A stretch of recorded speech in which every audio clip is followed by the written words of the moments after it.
you tired of trying to find the best deal possible on the internet for a brand new gaming PC under 600 euros?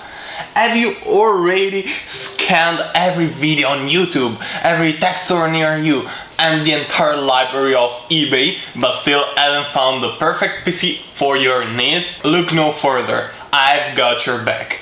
I present to you the best gaming PC under 600 euros if you want new parts in 2022, October 2022. If you're looking to buy second-handed parts, I will publish a video about the best entry-level gaming PC with used parts in just a week from today. Make sure to subscribe to the channel and activate the notification bell so that you won't miss it. First off, why only new parts? The answer is pretty easy.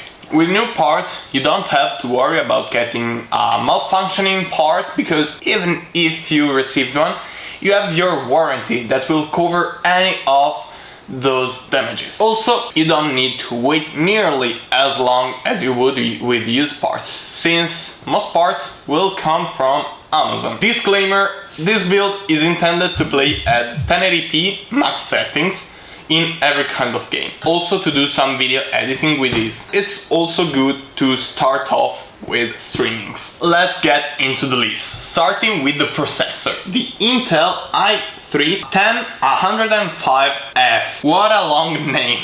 For 85 euros, there's not a lot of competition in this price range. Every AMD CPU costs more than that, so this seems like a no-brainer.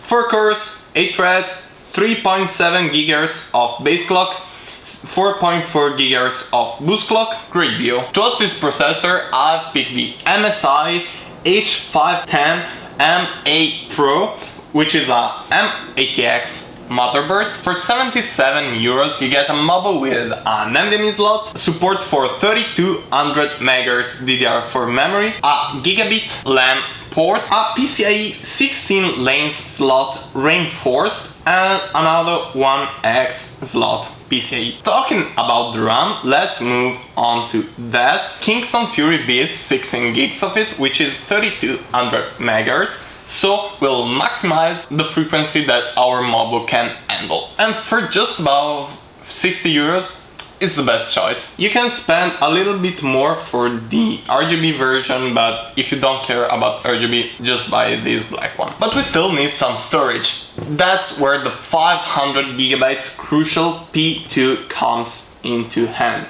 This is probably the cheapest NVMe you can find on the market, but it's really great. You won't benefit from the latest and greatest NVMe technology, because this is a Gen 3. But if you've seen my comparison video, and if you haven't watched it, click here. It doesn't change that much for gaming actually. Of course, if you need more space, you can always get a 1TB NVMe or add a hard drive, which is also cheaper. The last key component is the GPU. I would suggest I use one even in this video. There's not a lot of sense in buying a new considering the price. Here are the GPUs I would buy at this price range. If you want to go with Team Green NVIDIA, get a GTX 1660 Super. You can find it for around 150 above on eBay, and will grant you 1080p gaming at max settings with no problems whatsoever. If you're not in a hurry and can wait a little bit for the good offer to come around, you can find an RTX 2060 for around 200 euros, which is great value for your money. Of course, the main advantage here is that you can enable ray tracing, even though I wouldn't recommend it, because it uses a ton of calculating power. If you want to save a buck, you can find an RX 580 for as low as 100 euros. I know it's a controversial card, but mainly because of its history with drives. As of today, it's completely stable. Make sure to avoid the MSI Armor one though, tens with that card suck. Another alternative for Team Red is the RX 6500, which you can find between 100 to 200 euros. This really depends on the kind of offer you can find.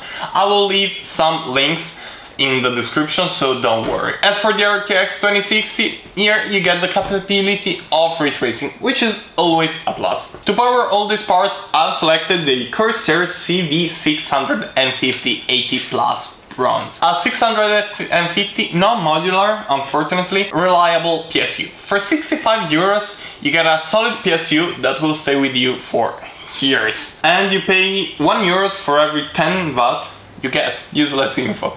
Last but not least, oddio la mia voce. Last but not least, the case. Here you can buy the one you like most realistically. I'll leave in the bio some options of the one I'd recommend. Just for choosing one, I've selected the Oversteel Kyanite. I don't know. Why have I chosen this one? It looks okay, from my opinion.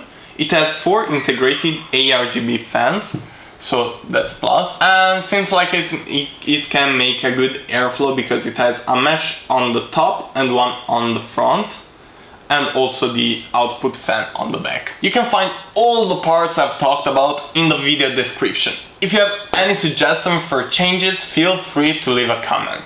Thank you so much for sticking until the end of the video. Remember to subscribe and activate the notification bell so that you won't miss the 600 euros gaming PC with used parts, which will be really interesting. Leave a like and I'll see you in a week. Ciao!